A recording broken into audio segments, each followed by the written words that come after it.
The State Highway Administration uses data to determine speed limits and when they need to be adjusted. But a Sykesville homeowner wants fear to be a factor after a car barreled through his fence and onto his front lawn. Along this stretch of Maryland 97 in Sykesville, there's a hole in Ben Schaeffer's fence and a sign.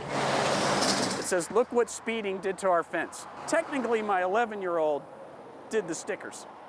My wife just stuck it in the ground. On July 15th, around 2 in the morning, Ben, his wife, and 2 kids woke up to this. We woke up to a car in our front yard that came across the road, crossed the median, across the shoulder, and ended up here. Police won't be able to determine if it was due to speeding with rain that night, but Ben, the owner of an auto body shop and former race car builder, is confident speed played a role.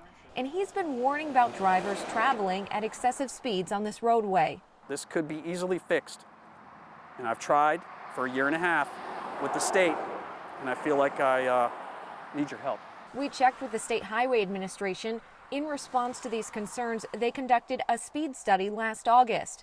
They found just over 7% of the more than 12,000 vehicles exceeded the 50-mile-per-hour speed limit, and 85% of drivers traveled at around 47 miles per hour. Across the engineering industry, that's known as that's what this road is comfortable at. You know, when most people are driving that's a safe speed for reliable operations to reduce speed differential of cars going too fast and too slow. While state law sets speed limits at 30 miles per hour for undivided highways and residential districts, Andrew Radcliffe, an engineer in that district, said this section doesn't meet that criteria. You mentioned comfort with drivers, but what about safety for residents? Oh, understood. Yeah, it can be a little tricky when you live close to a high volume road like that.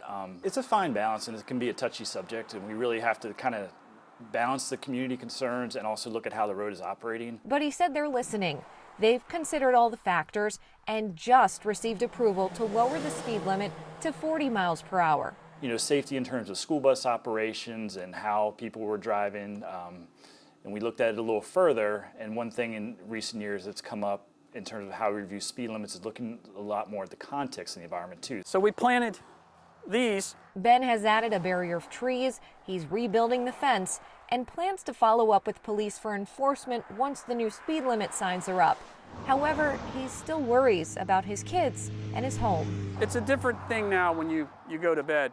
You wonder, how safe are you? Ben also asked for speed cameras, but by law, the state can only place speed cameras in work zones or school zones unless there's legislative approval. State Highway also let him know that the new 40-mile-per-hour speed limit signs will be installed before the end of August. I hope you enjoyed that Matter for Mallory. To watch more Matter for Mallory stories, click the box in the corner and be sure to tap that circle and subscribe to WMAR 2 News for quick access to great content posted every day.